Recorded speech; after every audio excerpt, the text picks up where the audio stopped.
Hello and happy Thursday, guys. My name is ASHER Black. This is Chris Kloc, and essentially this is the first video of my show, which is going to be Today in Real Estate. I'm going to do it every Thursday.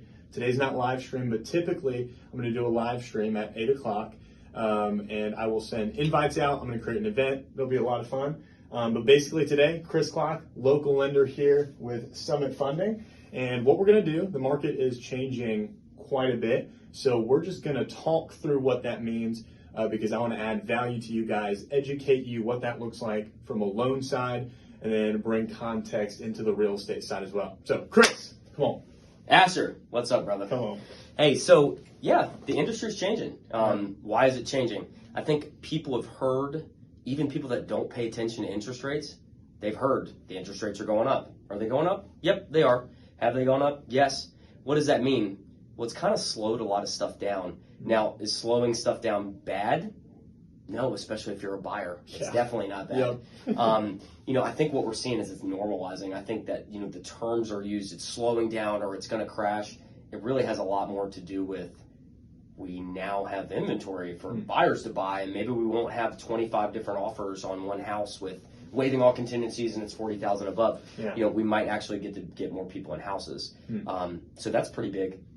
With rates going up, that obviously adjusts your payment. So I think that's really what's leveled things out. The biggest thing that I've seen is we don't have all these investors coming in. So we had COVID rates, right? We had COVID rates. We got used to these 3% interest rates during COVID, and the government was literally buying them down. They were buying all the mortgage-backed securities, and now the Fed has come back and said, oh, we're going to raise rates, and then they raise rates, and then they raise rates. So, rates have doubled over the last 6 months. So real quick, pause. I want to add context for the group because not a lot of people know what they started out where we're at now. Yeah. So we hit the peak in real estate, at least. Prices all-time high, higher than we've ever seen here in March, April time. And then we started seeing a significant drop.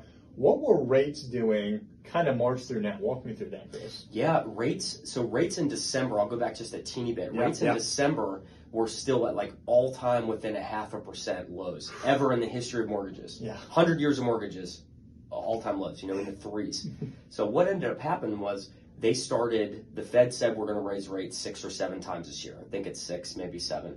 They did. They raised rates. Well, guess what? The market hadn't adjusted at this point. So your prices were still up. They raised rates again. They raised rates again. So over the last 3 months, they've had 2 rate hikes, and that is what has really done to level things out. And like we said, we don't have BlackRock buying all these properties or these investment firms trying to buy everything. So it's letting normal, real people like you and me who want to buy a home for their family and raise their kids, and it not be just an investment. It's allowing them to buy properties. Okay, gotcha. So, and then just context what that's done with real estate, because a lot of people are asking, what's the number one question we get, Chris, about the market? It's gonna crash! It's gonna crash! It's not even a question, it's a statement. Oh, it's gonna crash, I know it's gonna. I've seen it in 08, guys. Chris and I will tell you, this is not 08. We're not gonna crash. Here in Chattanooga, North Georgia, kind of this middle Tennessee area, we're not seeing anything like that. And in fact, we're seeing something opposite. We're seeing the market, although it is slowing down a bit, that's a mix of rates going up a little bit, which means days on market starting to go up a little bit. And, if days on market double, essentially the inventory doubles as well. I mean, just at a very base level. And what that means is, there's more options for buyers. The demand isn't as high. We're still in a seller's market, 100%. But we're just starting to neutralize. We're coasting down. Buyers are still buying. Sellers are still selling. We're not crashing. We're just getting to a more level playing field. Would you say that's fair? Yeah, I definitely say that's fair.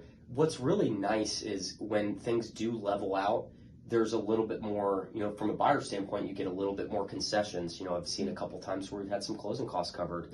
And that actually, for sellers, if you're able to give some of those concessions, it really impacts how many people can buy, because that's what we struggle with on the lending side the most is people may have the credit, they may have the income, but sometimes it's really hard for somebody to come up with 3 to 5% down plus your closing costs, right? So they might be able to just come up with that 3 or just come up with that 3.5 for FHA or 5% if they're buying a second home if it's not their first purchase.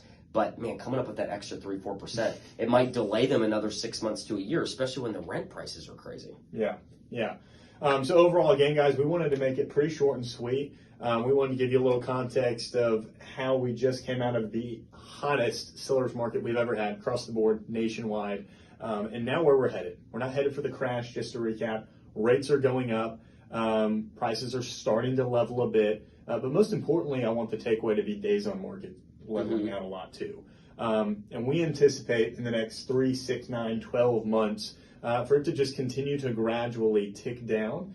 And that's pretty much what I want to instill in you guys, not fear, but that it's just leveling the playing field. So one more thing. Yep. So this whole crash thing, all right, it's going to crash. I'm going to tell you a couple reasons why this is totally different. Lay it out. Back in 2008, we had something called fog loans. We'd say, hey, here's a piece of glass. Okay. Oh, you just created fog? Here you go. Here you go. You can have a loan. There was no ability to repay. There was no, me actually verifying all your income. It's, oh, you want to buy $1 million property? I guess you could probably pay for it. Here you go. And I give you a loan. So that's one of the biggest things. That's why it's not different. And the other reason, especially in the Chattanooga area, North Georgia, all that good stuff, even up into Nashville,